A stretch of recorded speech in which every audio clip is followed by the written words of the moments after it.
Welcome back, everyone, to a new exciting episode of Authentic Conversations, Ask Me Anything Unfiltered Q&A with my teachers, where we uncover the secrets and stories of educators at James Cook University, Singapore. I'm your host, Roby, a student studying Bachelor of Business, majoring in digital marketing. And with me is the ever-curious Kushal. Today, we're joined by two incredible teachers who are ready, I hope, to spill the beans. Hello everyone. I'm Kushal and I'm pursuing my MBA. My focus is on entrepreneurship. And before we dive into today's topic, we're happy to let you know that this session will be recorded and available on our Student Marketer LinkedIn page for those who can't join us live. And a quick reminder, the opinions shared today are based on our personal experiences and just not necessarily reflect the official views of James Cook University, Singapore. And if you have any further questions, please type them in the Q&A chat box and we'll address them during our session at the end. For a more conducive experiences, questions that are not related to the topic will be given to the redirected to the respective department after. Okay, now that's out of the way. Again, welcome everyone. Today's episode features two special guest speakers who have generously taken the time to join us. We are thrilled to have with us two esteemed lecturers from our university. They're both full-time and part-time faculty members. First up, let's hear from Dr. Kim. Sir, could you please introduce yourself to our listeners and give us a glimpse into the subjects that you teach and what motivates you as an educator here at JCU Singapore? Sure. Hi, everybody. Welcome to this Unfiltered Conversations. My name is Kim Lim, and I'm a Singaporean, born and bred in Singapore. So before I became an academic, what I did was I was actually in the Singapore Public Service, and I started my work in the human resources. So over the slightly more than 10 years, I did human resources in the operations work all the way to policy work. And at the 10th year, I thought that I want to do something different. And I tried teaching. And the first place I thought was actually in Singapore Polytechnic in the Diploma of Human Resources. This is an extension of what I did. And I quite like the environment. I quite like the purpose of it. I quite enjoy the interactions I have with young people. So quite naturally, the idea of say, why not I try in higher education came about. And that is where I did my PhD in Curtin University. And thereafter, it has been a good 5 years since I graduated. And I really thoroughly enjoying myself what I'm doing right now. How did you find your way to JCU Singapore? I think it's definitely through the normal recruitment and application processes, but more importantly, as an academic, as a researcher, I also want to teach in areas that I'm good at. It's no point where you apply for a job and you got a job, but that job doesn't fit my skill set. So at the point in time, James Cook University is one of the few organizations in Singapore that offer a vacancy on teaching in human resources. So quite naturally, I will just apply for it. And yeah, I'm here. We're happy to have you here. Thank you, Dr. Kim. It's great to have you here. And now let's turn our attention to our second guest, Ms. Ratna Devi. Welcome, ma'am. How about you? Our audience are getting excited to know more about you. Okay, so I've been here in 10 years in JCU, been a sessional lecturer. Prior to that, I was in internal audit in United Overseas Bank. So I'm also a Singaporean, and I'm married with 3 children. And my 3 kids are basically in Australia now. Probably settling down there. And for myself, I have pursued education because after internal audit a couple of years back, I decided to have a switch of career. So things that happen along the way that you may have to make such switches.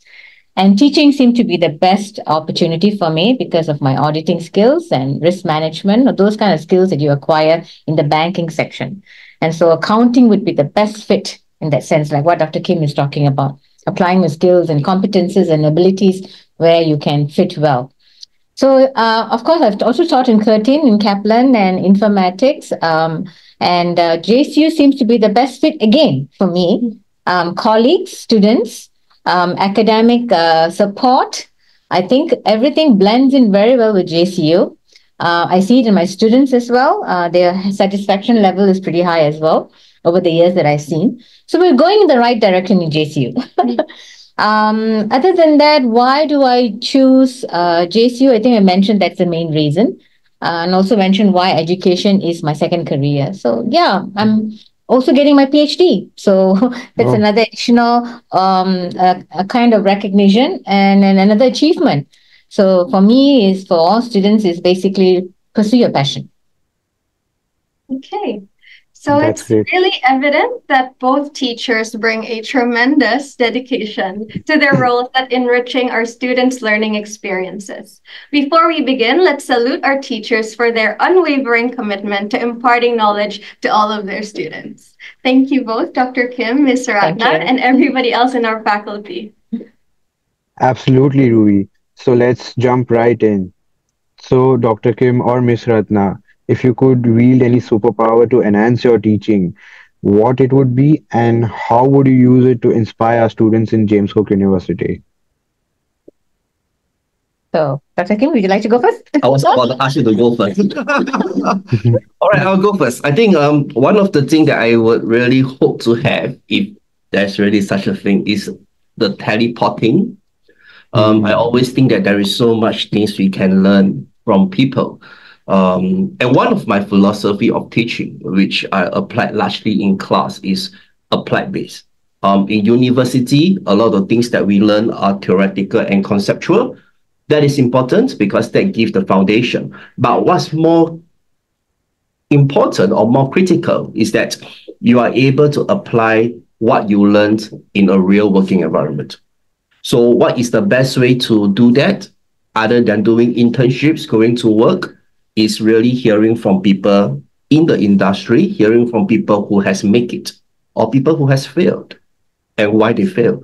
So more often than not, I will try to bring students to companies, to talk to industry people, practitioners, CEOs, etc. But we know that sometimes they are so far away, Yeah. correct? Sometimes the better ones may not be around anymore. Correct. So I think what I could do, if I can do, is to really have this ability to bring students to the different time in history, to meet with the right people, to talk to the right people. I think that will definitely enhance their learning. So right now, what would be your superpower? Yeah. So for my case, over the years that I've seen students, because we have a lot of international students here at JCU. Okay, I'm going to talk in perspective of JCU student cultural diversity that we have here. We have a rich diversity here, right? And we notice the students here, a lot of talents they have. They have talents which they are not willing to share. There's a lot of hidden talents. Not only in the educational line, there might be some skills that they're pretty much good in. Some of them could be pretty much good in data, for example, Excel data and using that. Some of them could be very good in their writing skills. Some of them could be very good in their communication skills, as you see in the presentations, right? So for me, my superpower in terms of managing this is very much customized and curated. I do not have a one fit all strategy for anybody. It doesn't work. You have to basically calibrate each of the students' skills and draw that from out of them. It doesn't matter if you're in business or accounting that you must end up in an accounting career. That's not necessarily. I've seen it myself. You switch. You can switch, but along the way, you got to know what your passion is. Like I said in the beginning, what your passion is, what drives you. And that's where basically the students would get their powers. They themselves will have this power. It's not something that it's born with sometimes. You nurture it as well. So it's two things, being born with some skills and nurturing that along the way, just making sure that you're on it all the time. You're thinking about what to do next, what to do next. And we're always bored with doing the same thing, aren't we? In class, we have the same thing doing is very monotonous, right? So try always to expose yourself to different things. And JC has got lots of activities, lots of clubs, right? And we've got CEO lounges that Dr. Kim is going to do today as well. There's so many different kind of opportunities where students can come there and communicate, negotiate, and they can, collaborate and think of ideas. So this is the way we want JCU students to graduates to actually walk out with that feeling of enrichment and empowerment. That's all. Yeah, and I think what Rana has mentioned is very true. I think over here, one of the very key philosophy that we have, we want our students to be employee competitive. We want them to be work ready. In other words, we do not just want to have students who graduated with a set of knowledge but not able to apply. But however, we want our students to graduate and be able to join the workforce and apply what they learned.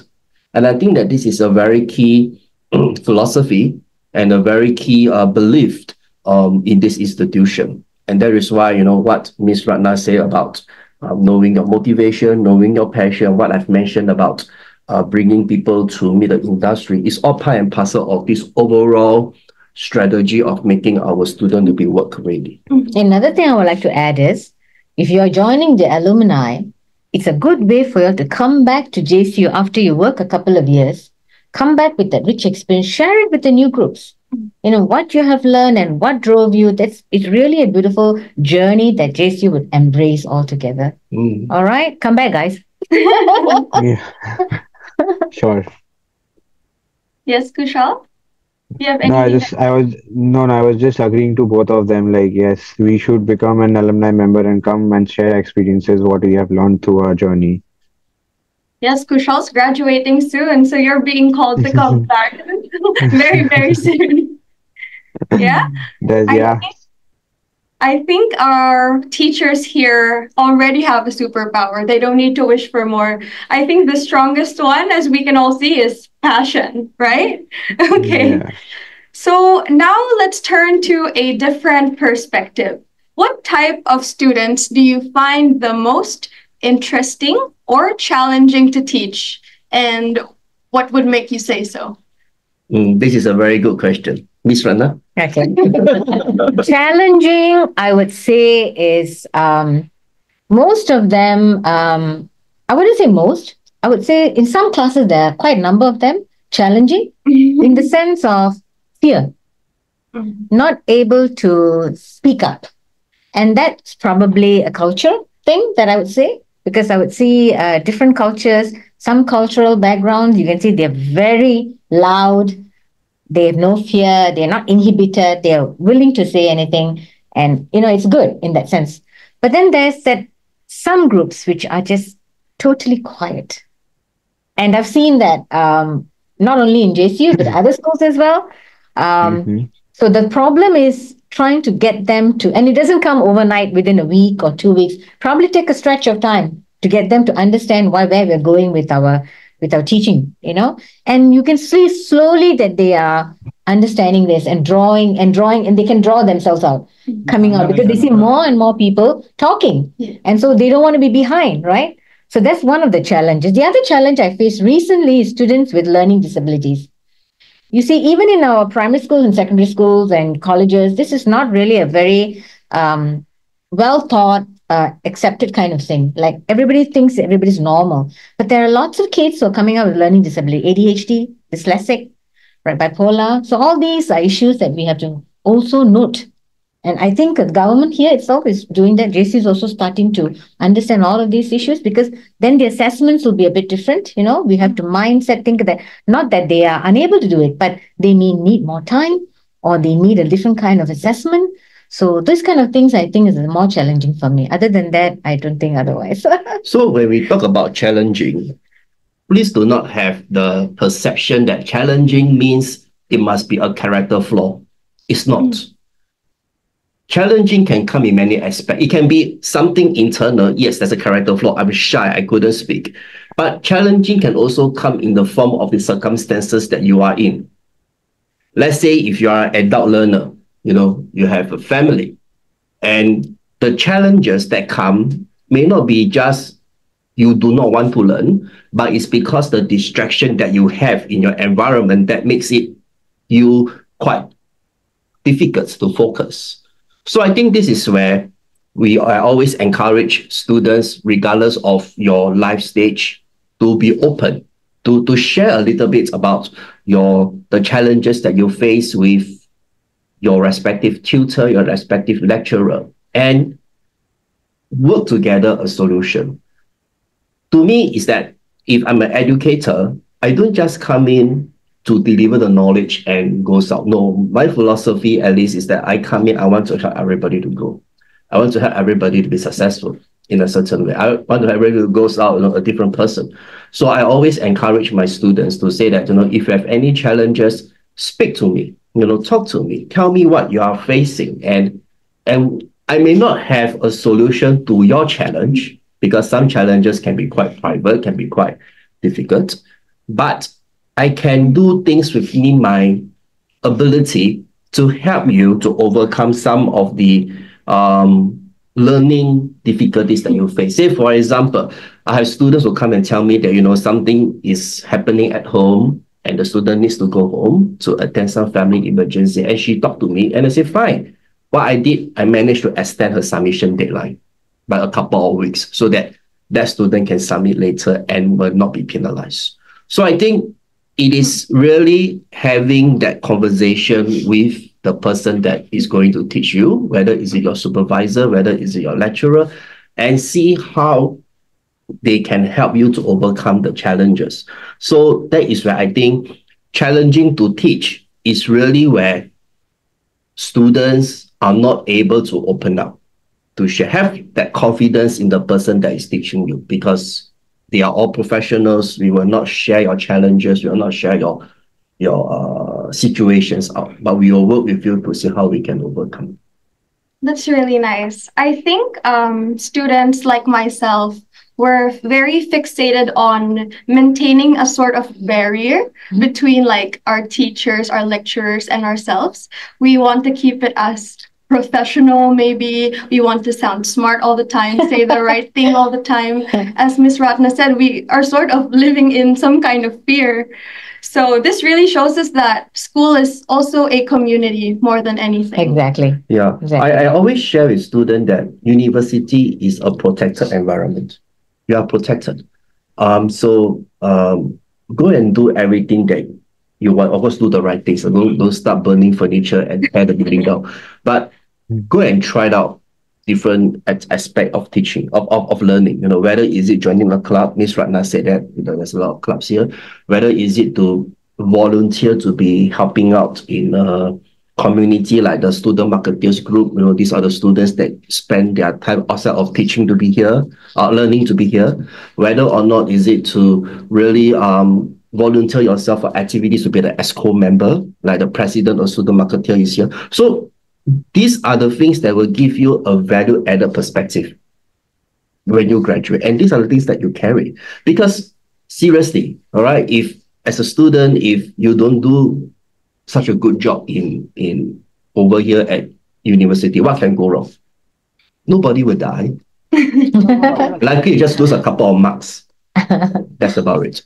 But if you were to go out to work and you didn't do a good job, it can cost a lot, even losing your job itself. So just try and have fun in your whatever 3 years, 4 years of studies like in university. Yeah, sorry, I went out of the question. It's okay. Vishal? Yes. That's sorry for the interruption. That's great insights from both of you teachers. And the next question I would go to, what would be a new school rule that you would create, and what it would be, and how do you think it will be beneficial for students? Okay, for me, I go first because I hate rules. Number one, we have enough rules in Singapore as it is. School rules, I think basic rules, every school has it. Another new school rule, if you talk about it, I won't say it's a rule, but I'll say probably I would encourage more collaboration. I want students to basically mix more, not only within themselves, with the staff, with the academia, with the lecturers. Why this business has to be separate from psychology? We don't need to have that. Everybody is in their own enclave, right? It's good to mix with every discipline. IT can mix with aqua. Business can mix with psychology. We can all come together and create this kind of environment that is alive, that's thriving, and you know what I mean? So that's the kind of atmosphere that I want to see grow. It's doing good. I'm not saying it's not doing good, but it's doing good. But it's still limited to like just the clubs, just the activities and, webinars or whatever. But we need more. We need more engagement from every different disciplines. Mm. You see, that's when it's really thriving. It's Mhm. alive. And that's what we need to see in JCU. I'm hoping that's the next couple of years. It is quite interesting that you brought up the point about having more engagement, because earlier on when I just came in, I was having a conversation with them that I have absolutely no idea what's going to happen, what's the next activity for me after this particular one. You know, I find that my memory is going bad. Why? Because we are relying so much on technology. I was just sharing with Miss Rana that in the past you can remember people's mobile number. Now my friend's mobile number is always at my fingertips, even those I never call. But now I can't even know what's my home number. So I think technology has helped us a lot.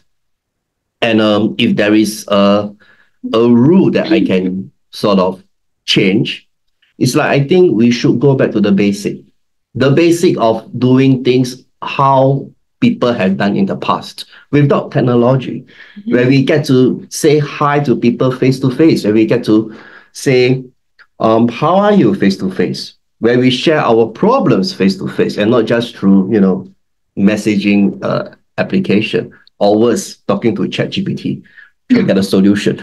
So I think that this is what differentiates us from a lot of things, as a race, as a humanity. This is what it differentiates us. The ability for us to bring out that emotion, the ability for us to express our feelings in a way that other people can empathize. I think that is what makes us to be a very distinct species. To add to that, how many of us, when we walk into JCU, do we say hi to the security guard? Do we say hi to the cleaners? They're walking along the corridor, they're cleaning the places, they're keeping it spotless. Not many people just passes by them without even acknowledging them. I feel sometimes very sad because my first thing when I come in, I say hi to all of them. Anything, they know what's happening the whole of the school. Everybody won't know what's happening the whole entire school, but they will know. You understand? So this is what I'm saying. This is something that Dr. Kim is talking about. We are so immersed and locked into our technology that we really, and that time is taken away for the good things in life, right? So we need to have this, not only in school. When you get out of school, back home, family is important as well, the communication. Like, in movies, we see everybody's on the phone having the dinner and the phone is going on. Everybody's sitting down and looking at the phone. I mean, that's something that really, really, we're talking about the traditional way that we used to have. No phones, no tech, nothing. Just family talking. Even you can have arguments, but never mind. At least that is something that is your life. You're having the conversation, right? So those sort of things are the traditional things, as I said, Dr. Kim says, must come back. Yeah. So in a couple of days' time, in fact, tomorrow, Saturday, I'll be traveling to Vietnam. And a bit on Monday. And during my trip to Vietnam over the weekend, I'll be giving a presentation on how AI has transformed the tourism industry. So one of the points that I'll be bringing across at that presentation, which relating to what Ms. Ratna mentioned about this humanity and engagement, is that very fortunately or unfortunately, all the AI machines we have now, we still need a person to input some programs. That means you have to input to the robot and says that in this situation, you're going to do this. In this situation, you're going to do that. We're going to input our prompts to ChatGPT to get a response. But can you imagine a day where a machine can actually think for itself and make decisions for you? That would be very frightening. Is it happening? Yes, it's happening. Couple of days back, Elon Musk has launched robots. If you see the YouTube, he launched a robot and an autonomous vehicle and a robot that can be used to even be at home, to be your servant, to help you to carry things, to help you to do a lot of things, to take care of your pet. That's scary. Yeah. So are we going the right direction? I do not know. I don't have a crystal ball in front of me. But what I'm trying to say is that, let us not forget the engagement with another person. Let us not forget to have that sense of humanity, humanism, where we can actually talk, communicate, engage, give a hug, a high five. I think that really makes us very different. The human-centered approach. Yeah, that's right. Yeah, I think it's also very interesting to hear from your generation, if I can we're say like that. old. Are we old? If I can say that. No, because I think you spend a significant part of your life without all these technological advances, you know? Like myself, I started using a phone when I was maybe 5. So I don't quite know what life is like without technology. Yeah. This is really opinions and insights that we really have to consider, because you're the ones who were able to see the changes in Yes. lifestyles Yes. and maybe the different ways that we connect now. So it's really a reminder, even a wake-up call for us, maybe younger Because generation. technology teaches you step 1 to step 10. You follow that religiously. When we look at this step 1 to step 10, we know there are shortcuts because of our background. And we don't go through the 1 to 10, we probably go from 1 to 7 to 8 to 9 to 10. This is what I mean. So because of our, as you say, generation gap, we know there are shortcuts to certain things. We don't have to follow. For example, if you take a taxi, the taxi driver will just take you according to what the Google map tells him, right? And then we know there are shortcuts, which could save time for him and save time for me. So usually when I notice the Google map showing a long distance, I'll tell him, I have another route. Would you be able to go that way? It's much faster. I can't say. And then he'll follow and he will tell me, this is such a shorter way to get to the place. And I don't know why the Google map is giving me the longer way. You understand? Well, that's part and Yeah, parcel. try it and tell me. You may wish to come to my generation. Sorry, guys, to interrupt. I think being in a advanced technology and everything, it's beneficial for both of our generations. It's beneficial for your generation as well to understand and have a great experience to go through this journey. And for our generation, it's easy to understand some things which you might not know how to do or what to do. So having that technological advancement with us, it's a great benefit for us. Yes. Yeah, so using technology as maybe a crutch is It's a not so tool. good. Yeah. It's a tool. Yeah, So we shouldn't rely too much. And I think we should also lean more on our actual connections. Like Sometimes real with gut as well, your gut feeling. Your gut feeling will also pretty strong. Also think about that. Not just the tech alone. Tech is a good tool. Who said ChatGPT is not good? Of course it's good. All tools are good. It's just how you use it. Exactly. If you use it for the wrong means, there goes. Anything else to add? Oh no, I'm fine. Now we move on from maybe the school setting. We'd like to ask our teachers slightly more personal questions. What we're curious about is what hobbies you guys have outside of the classroom. Are there any activities that you enjoy during your spare time? Dr. Kim, you go first. I go first. You go first. Okay. Yeah, that's a good question. Hobbies, yes, definitely. But of course now it's not that much because of my family life stage. I got 2 young kids at home, so the hobby will be chasing after them, making sure they study. Yeah, so that's my hobby for now. But of course, I do take photos on and off. I think there are some photos that we have brought here just to share. Oh, this is one of them. Oh, so nice. We should have used it to make it. All right. So this is a photo that I took in Malaysia in a very nice place called Miri, Miri. Very small place, very small town. There's only 2 shopping centers there. But it's a very nice place. And this is actually the morning sun. Beautiful sunrise. Yeah, not the sunset. I think there are 2 more. Oops. Okay. So this is a flower that I took. Oh, should be this one. Yeah, this is a flower that I took in Japan when I was traveling in Japan, and this is in fact the cherry blossom, one of the cherry blossom that Sakura flowers. Sakura flowers. That's right. So to catch sakura flowers, you have to go in spring, normally April, May. Japan, Tokyo, Japan and Korea, they'll be blooming in full at that time. And the last one is, this is in It's black and white. Hong Kong, Very yes. nice. Black and white. Hong Yeah, Kong. very nice. The idea behind this is to show the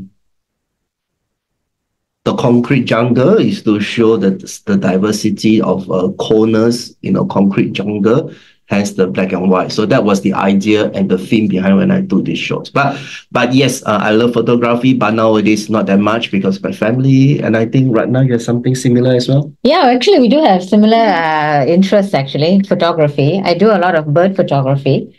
And so that's the woodpecker that you see. I'm going to shift. Yeah, the woodpecker, the crimson woodpecker. And then I also have the moon photography. So I also do that. This is taken from my home on the top of my roof of my house. And then roof of your house. Yeah, we can get out of the roof and take a photography. Okay. And this is the parakeets also. So I go to lots of places to take all these. It's a waiting time taking bird photography. It's not easy. You've got to wait for the moment, and these damn things sometimes can be very difficult to take. They fly all over the place, just trying to get the exact spot. And is there any more? Is there special equipment that you need? Yeah, I use a Sony Mark. I use a Sony Mark. Also a Nikon camera. For both of them, I use them. So that's the more professional kind of cameras that you use. I started photography like about 8 years back. And it stumbled upon it actually. And then there were so many people, like you see, when you go out and meet people are willing to share that information, teach you. So that's the thing that I learned about, all this. If you just stay at home, you're not going to learn much. But when you go and get out there and do stuff and meet people, they're more than willing to share, teach you, tell you about the different techniques and light compositions and everything. And that's how I kind of picked up on. And so whenever I get my time off, I'll grab my gear, go out there, shoot some shots. Hopefully the weather is good and the light is right. And yeah, so that's how I enjoy myself. Other hobbies I have is cooking. I do a lot of traditional cooking. At the same time, I do a lot of Western cooking. Our whole family does that. My son does wonderful steak. So it's wonderful steak that he does. And I really crave for that. I'm missing him a lot. Other than that, I think a little bit of reading, gardening. These are the stuff that I do pretty much. Running, long distance running. I do my running as well. Wow. So I do that 6 kilometers, sometimes to 10 kilometers on good days. Yes, I like that. It's because you get serotonin up. When you do happy things, your serotonin is going up. You guys, you should go and read up all these things on serotonin, how you can actually improve your overall health. If you're sad and all that, it's because your serotonin is pretty low. So to get out there and build it up, you have to have good activities, happy environments, do things that you love, passion, and you'll be fine. Yeah, we have this thing on the internet. It's called a dopamine checklist. So this is your list: photography, cooking, running, reading a bit, and gardening, all those hands-on stuff. Very much hands-on. Kim, what do you say would be your dopamine checklist? Believe it or not, because we have some live audience here. One of them is our PhD student. My dopamine will be to do research. Really, when I read. Because one of the things about doing research is to find out more about the area that you're interested in. So my research area since my PhD days is on the meaning of work. Why people find work meaningful and why people doesn't find work meaningful, and whether work meaningful or meaningful work is the thing that will keep people engaged in a company. So that's always my area. And it's getting more important, especially after COVID. People are asking, what is my job? Am I finding identity in my job? So I think there is so much new knowledge that's being created every day. So much so that even if I read 3-4 articles a day, it will not be enough just to cover. So reading is something that I always try to find time to do. But I read, of course, other things. So recently, I also started reading a book. It's called the Harvard Business Review Cases, the best cases for the past 100 years. Okay. Yeah, so they actually got the 100 years of good articles about that. And it's very, very refreshing to read, especially when I can see how this knowledge are being used in the daily life. So that's my dopamine. I think we also have the idea recently of like all your spare time should be absolutely productive. And like this really shows that maybe rest or spare time, free time can look different for everybody, and it's all valid. Whether you're running, reading, or furthering your research like Dr. Kim, it all makes sense. Yeah. Yeah. But I don't think it's productive. I think it's value creative. In other words, how much value are you creating in that amount of time? So you can be very productive. Like I can read 10 papers or 5 papers, whatever, in 1 hour. But if I'm not creating the kind of value that I see, I would think that it's a waste of time. So for example, if I'm creating a lot of value, even that 10 minutes of interaction with my children, it is as much as a week worth of interaction. The kind of value that we create in that 10 minutes, it can be done. So I think productive is important, but the ability to create that value is definitely something that is more precious to me when we are all like trying to scramble, that piece of time. Yeah. How much value you create. Like for example, Miss Ratna, right? Her kids are not with you now, they're all overseas. Oh, they're all grown up. over the world. All grown up. So even for that 10 minutes of conversation she have with her kids, the value that she creates can be as much as maybe a week of physical engagement, that kind of thing. So the value is what that counts. Yeah. So it's like quality time. You can say that. You can say that. Simply put, it could be said as quality time. Yeah. You don't need quantity. Most students, I mean, not most, but I think generally students your generation, the Gen Z, the Alpha Gen, they're all into, I need to do gaming. It's to relieve pressure. They game this, and the time just goes for 3-4 hours easily, right? But, for me, it's like, I might as well take that time and walk my dog. I'll take my dog for a walk. That would be the best way. For him, it's good. For me, it's good. You meet someone along the street, you feel happy talking to them. So those kind of things, yeah. So it's a different perspective, isn't it? I mean, the generations are all different, isn't it? I can't blame anybody like that. But then we bring in perspectives, isn't it? Like Dr. Kim is talking about. We're bringing values, we're bringing quality. There's other ways that maybe as the younger generation mature, they will see that. But this is just that generation gap, that thing that's going on, that they prefer sitting there playing game, watch a couple of hours and things like that. So it's fine. But I think overall they will come to that level. Okay. All right. Michelle? I think Kushal is muted. Muted. Hello, sorry for the interruption. Thank you both, Dr. Kim and Ms. Ratna, for sharing your insightful thoughts and experiences with us today. And there is finally a last question. What's one piece of advice given by you to our students to help what would one piece of advice you would give our students to, help them achieve success in life? I think we can summarize the answer in maybe like one very impactful sentence. I would say, if you're really thinking about life, which is long going, it's continuum, right? The beginning stage of success would be in terms of setting goals. It's very important, setting goals and achieving those goals. That's the first thing. And then after that is a continuum. You decide where you're going with this. So that's the first step, I would say, for everybody, no matter what discipline they are. You have to have goals in success. Success doesn't come automatically. It's hard work. It's perseverance, it's patience. These 3 things. Okay. Thank you, Ms. Ratna. Dr. Kim? Go out to the world. The world is your global stage, all right? Do not just work in one country. You are young. So before I came back to Singapore, I teach in Malaysia, I teach in China, I teach in Australia. And then I came back to Singapore. So go out, go to the different culture, experience the different culture, not as a tourist, but as an ordinary being with the community. But remember to come home. All right. There are a lot of people went out and they forget to come home. Come home, go home and make a difference in your community, in your area of influence. You can't change the world, you can't save the world, but you can change your environment to what you see the best practices outside. So go out. The world is your oasis. Nothing is stopping you from going out. All right.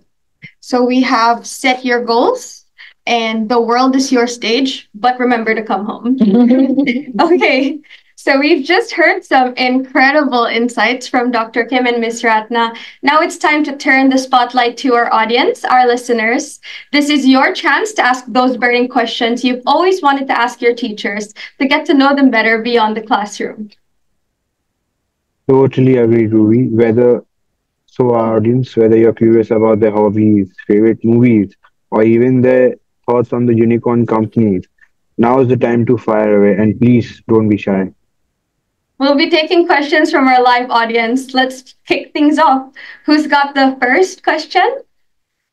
Okay, we have Alan. Thank you, Alan. He said, do you find yourself feeling restricted in your teaching style when having to expand on a learning topic you feel passionate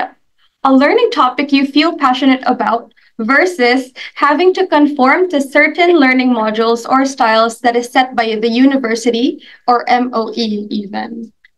Okay, for teaching, we do have certain guidelines like learning outcomes and subject learning outcomes as well, course outcomes as well. So those are not like fixed. You can still work within those in the way that fits the students. So it's a guideline, like I said. They give us this guideline. We have to understand what the guidelines are, and we can also basically try and fit it to some. Not everybody. Like I said, nothing fits. No size fits all. So that's my answer to Alan. Dr. Kim? So you have to, I think to answer this question, let's understand the context a little bit here. Let's talk about autonomous university like NUS, NTU, SMU. So being an autonomous university, basically they operate in one institution within that premises. Now, James School is a little bit different. At James School, we are a transnational institution. And by that, it means that we have one university, but in 3 different locations, in Brisbane, Cairns, as well as in Singapore.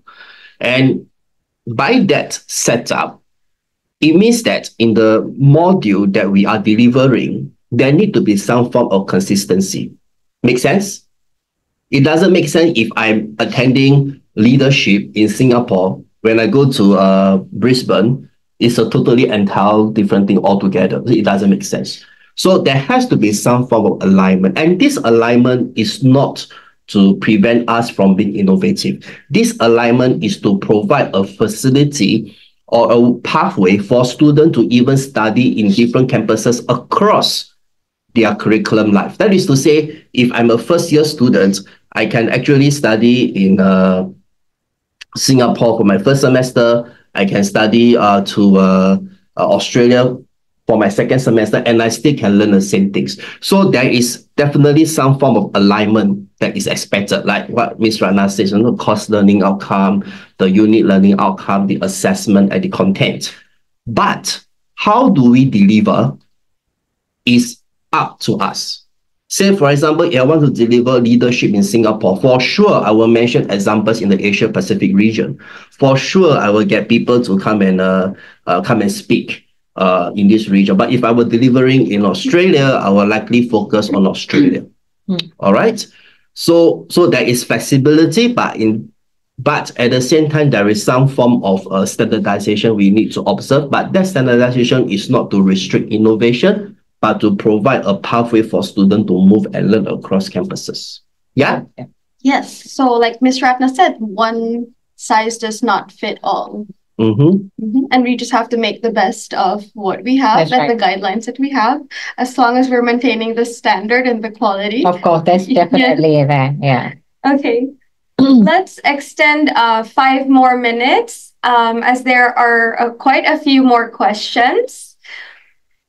From Mel. For Miss Ratna, how do you balance your PhD studies and teaching?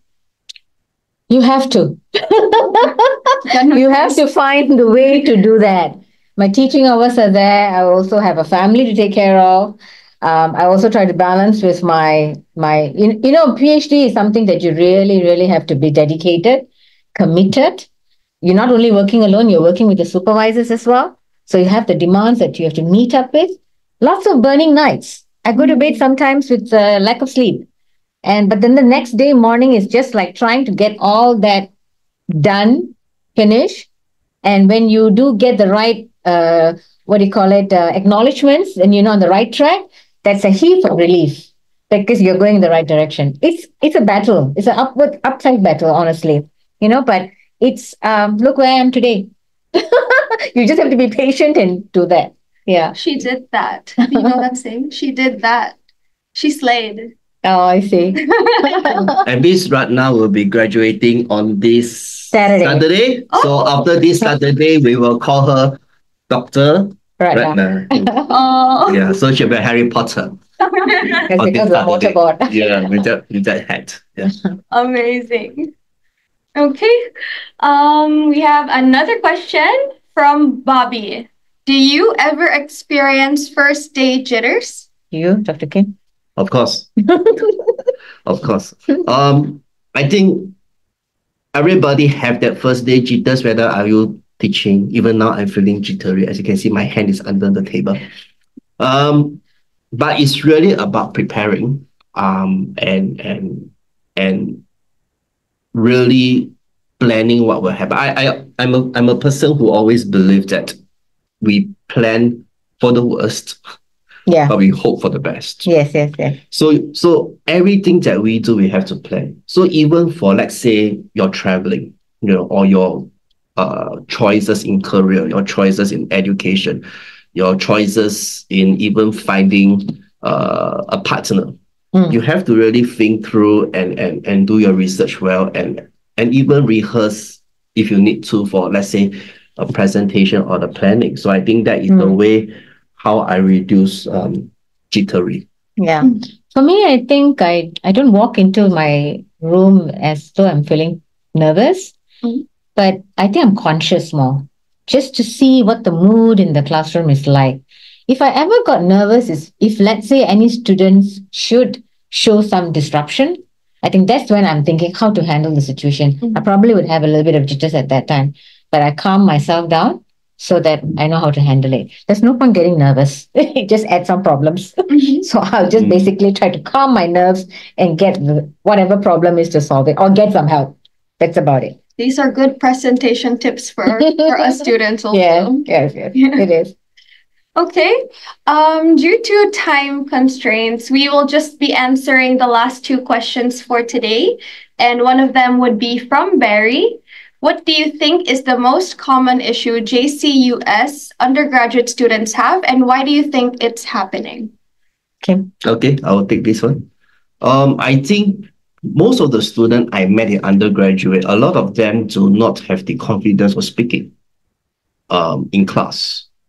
And it's not because they do not know. It's just that they have challenges in articulating their thoughts in English, because most universities right now, we are English medium. If the lesson or the contents is being taught in their own native language, whether is it Chinese, Malay, Indonesian, Bahasa, they would be able to speak very well.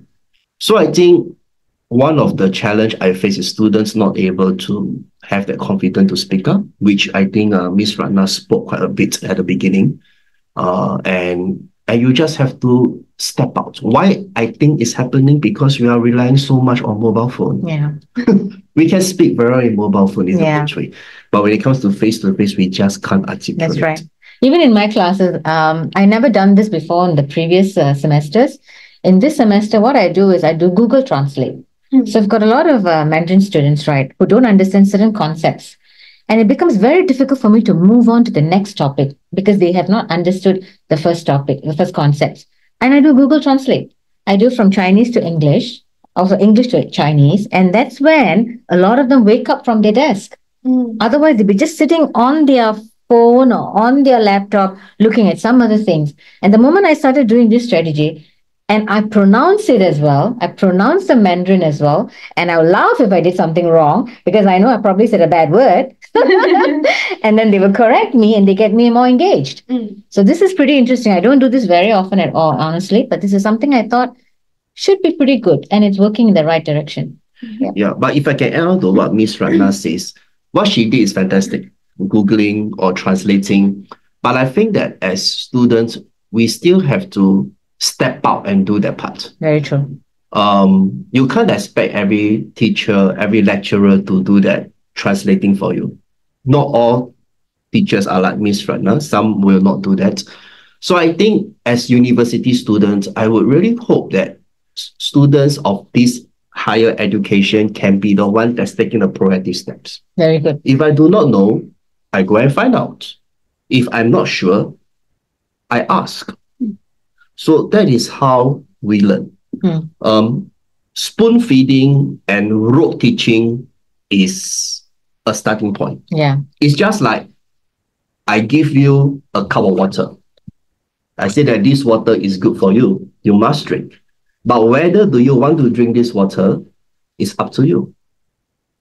Because some people may choose not to drink. Some people may drink. So there's an English saying, you can bring a horse to the water, but you can't force the horse to drink it.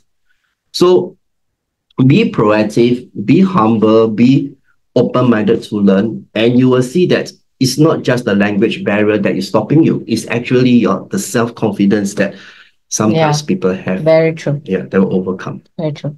All right. Yep. We'll move on to our very last question.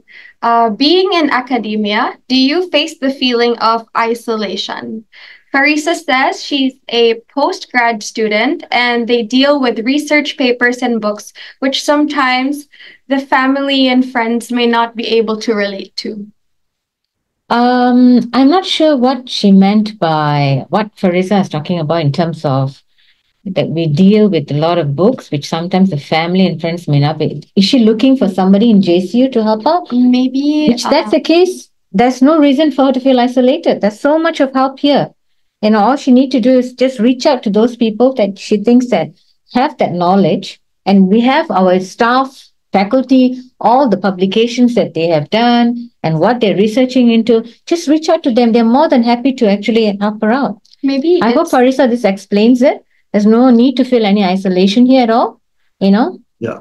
Maybe if I can sort of add on, this is a challenge that many researchers face, to be honest. I know that a couple of years back, Straits Times, our English medium newspaper, ran a very interesting article that is cover half page long. You can go and Google, yeah? And the headline of the article says, Professor, no one is reading what you are writing.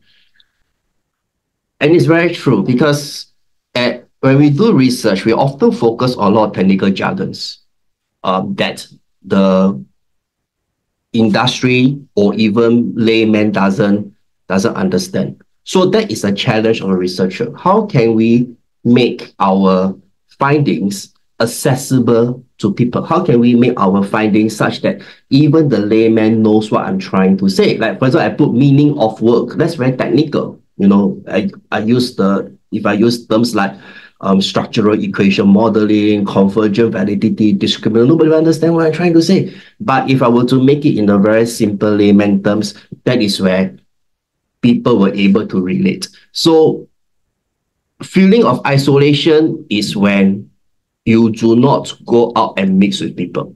I agree. Postgraduate study, a lot of people say can be a very lonely journey because you are doing an individual project for 4 years, individual project. But it's also up to you to go out and mix with people. Do I feel isolated in my PhD? No, I don't. I make so many fantastic friends. Yeah. I go to conferences, I talk to people, I say hi to people, I go to industry partners, I meet industry people, and that's where we build the network. Yeah. So So Farisa, I do know your what you're trying to say, Yeah. but try to engage your family members by sharing a little bit more what you are doing.